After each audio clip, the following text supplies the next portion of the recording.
Народ, всем большущий привет! Сегодня будет коротенькое, но полезное видео. Я покажу, что полезного можно сделать из ингредиентов, которые наверняка есть у каждого дома. Ингредиенты такие, как белизна, самая обыкновенная, перекись водорода 3% из аптеки и средства для мытья посуды. У меня это Фейри.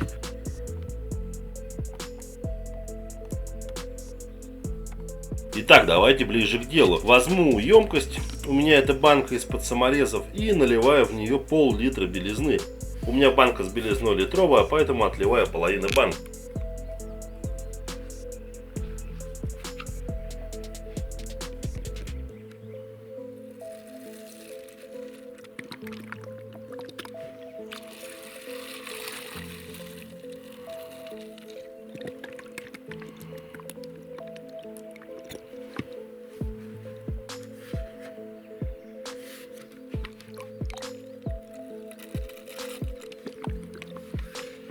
К белизне я добавлю столовую ложку Фейри, перемешиваю до полного растворения моющего средства.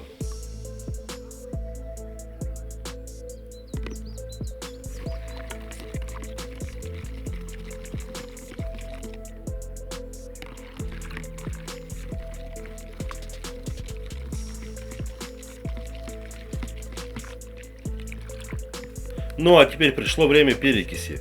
Флакончик 100 мл, выливаю его полностью.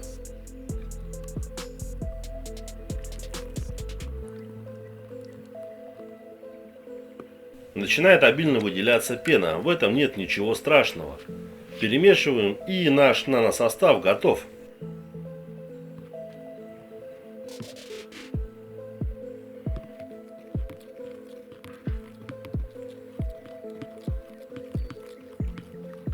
А нужен этот состав для того, чтобы отбелить старые доски, ну или соответственно какие-то деревянные строения старенькие.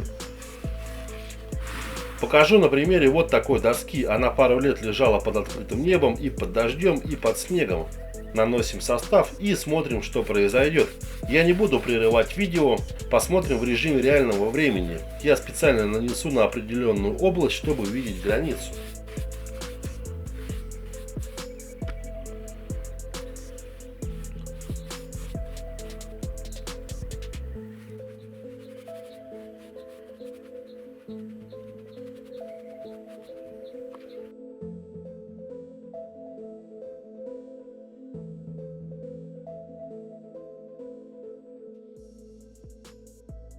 Средство начинает работать на глазах. По эффективности совершенно не уступает магазинному средству, а по цене дешевле примерно в 10 раз.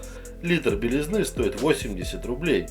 Перекись 20, итого 100 рублей за литр средства. Фейри в расчет не беру. Столовая ложка найдется, думаю, у всех. Результат уже виден невооруженным глазом.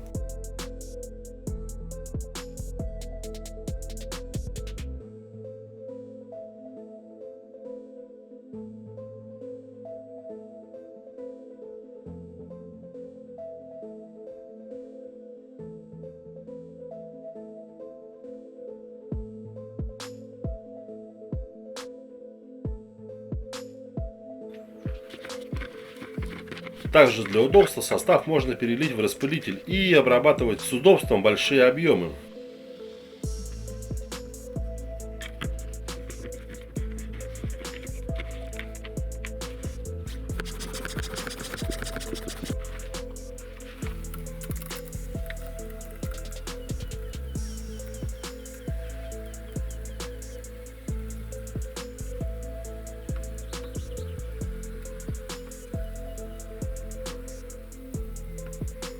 А вот так выглядит наша подопытная доска после высыхания. Практически новая доска. Народ, поделитесь своим мнением в комментариях, что вы думаете об этом. Какие вы знаете бюджетные способы отбелить древесину. Поделитесь видео с друзьями. Если понравилось, поддержите лайком. Не забудьте подписаться на канал. Я всем вам желаю всего самого хорошего. Всем пока-пока.